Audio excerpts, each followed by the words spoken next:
السلام عليكم، مرحبا بكم معايا في فيديو جديد. نتمنىكم تكونوا بخير وعلى خير. وانتم كتشوفوا لا فيديو ديال اليوم ان شاء الله نقترح لكم بسبوسه بالكريمه ديال الحامض، بسبوسه في الخلاط. كتجي مفركه، كتجي بنينه وكتجي مشربه. السيرو اللي غادي نديروا لها مع كريمه الحامض اللي كتجي لذيذه. نتمنى منكم الى عجبكم الفيديو خليوا لي لايك، اشتركوا في القناه، فعلوا الجرس باش يوصلكم اي جديد. على بركه الله نمشيو نشوفوا المقادير وطريقه التحضير. خليكم معايا حتى لاخر الفيديو.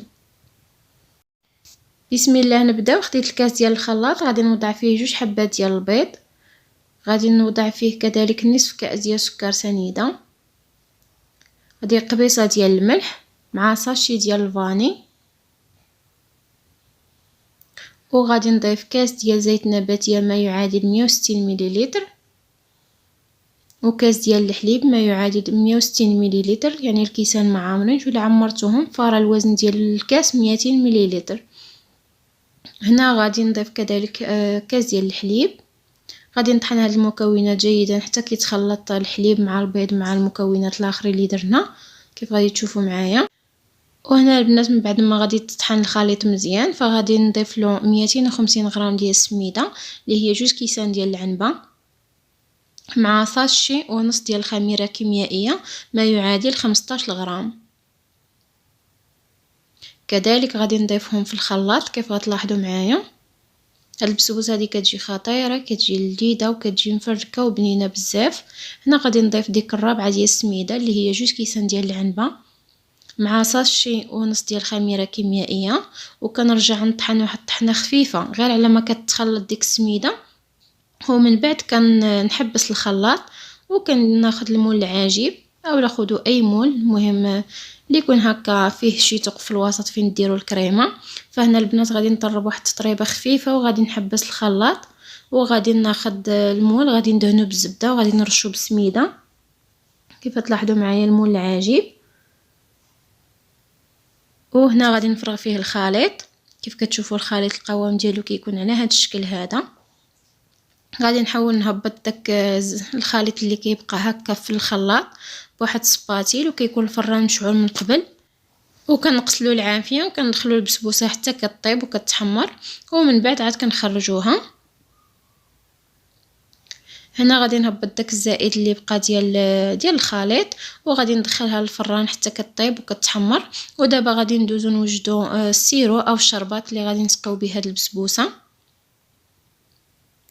غادي نحتاج للسيرو كاس ونص ديال الماء، القياس بالكاس ديال العنبه، الوزن ديالو 200 مليلتر، كاس عامر ونصف كاس، يعني في المجموع 300 مليلتر، مع كاس الا ربع ديال سكر سنيده،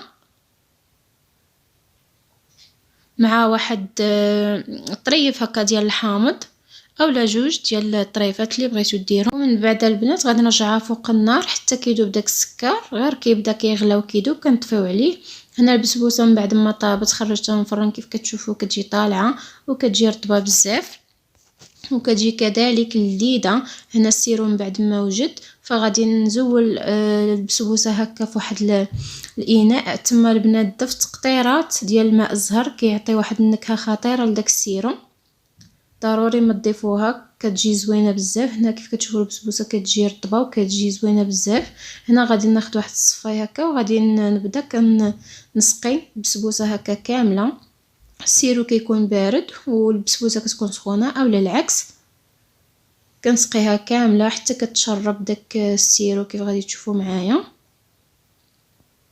على هذا الشكل هذا، وحتى الجوانب بطبيعه الحال ما تنساوهمش كيف كتشوفوا. وكنخليها جانبا حتى كتشرب داك السيرو مزيان. وغادي ندوزو نوجدو الكريمه اللي غادي نديرو في الوسط. غادي نحتاج لها 2 كيسان ديال العنبه ما يعادل 200 مليلتر، عفوا 400 مليلتر ديال الحليب، مع 4 المعالق كبار ديال سكر سنيده، تقريبا واحد نصف كاس ديال العنبه 75 غرام، مع 2 معالق كبار ديال الكريم باتيسير بالنكهه الحامض، او يمكن تعوضوها بالكريم كريم باتيسير العاديه او النشا. فغادي نضيف واحد 2 معالق كبار عامرين باش هكا تعقدنا الكريمه، وكنرجعها فوق النار حتى كتعقد مزيان كيف غادي تشوفوا معايا. هنا ضروري كنضيفو داك الجوج معالق وكنحركوهم مزيان. غادي ناخد واحد الطراب يدوي وغادي نخلط هاد المكونات ديال الكريمه مع السكر مع الحليب حتى كتخلط مزيان. من بعد كنرجعها فوق النار على نار اللي كتكون متوسطه مع التحريك المستمر باش ما كتلصقناش الكريمه في القعر ديال الكاسرونه. وغادي نخليها حتى غادي تعقد مزيان لان مازال غادي نضيف لها نصف عصير ديال حامضه غادي يزيد يخفف لنا الكريمه. هذا هو الشكل ديالها من بعد ما عقدت. غادي نزيد لها نصف عصير ديال حامضه وغادي نخلطها مزيان ما حتى كتكون سخونه البنات باش كنديروها في الوسط ديال البسبوسه. فهنا كيف كتشوفوا فراه بدات كتخفف الكريمه من بعد ما ضفت لها الحامض. فغادي نفرغها هكا في البسبوسه. كتجي واحد الكريمه لذيذه بزاف، نتمنى تجربوها، سهله واقتصاديه كيف ما يمكن لكم ديروا اي كريمه كتعجبكم هكا في الوسط. فهنا غادي نهبط داك الخليط ديال الكريمه في الوسط كيف غادي تشوفوا معايا. غادي نجيب واحد سباتيل هكا باش نجمع بها داك الجوانب وغادي نقاددها هكا، نقادد لها الوجه ديالها. والتزيين بطبيعه الحال كيبقى اختياري، ديروا اي حاجه هكا متوفره عندكم في الدار.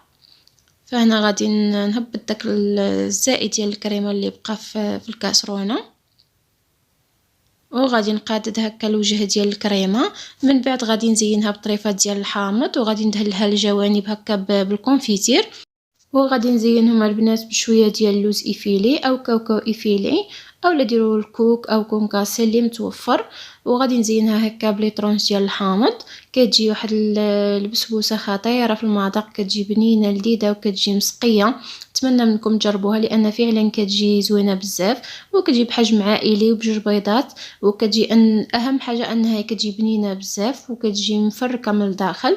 انا غادي نقسم معكم طريف باش نشوفوا الشكل النهائي ديالها كيفاش كيجي من بعد ما عقدت الكريمه بطبيعه الحال وتشربات البسبوسه داك الشربات اللي درنا لها السيرو. فكيجي بالمذاق ديال الزهر مع الحامض واحد النكهه لذيذه بزاف كيف كتشوفوا معايا. انا غادي نهز طريف تشوفوا كيفاش كتجي من الداخل، كتجي عاليه وكتجي خفيفه بزاف من الداخل.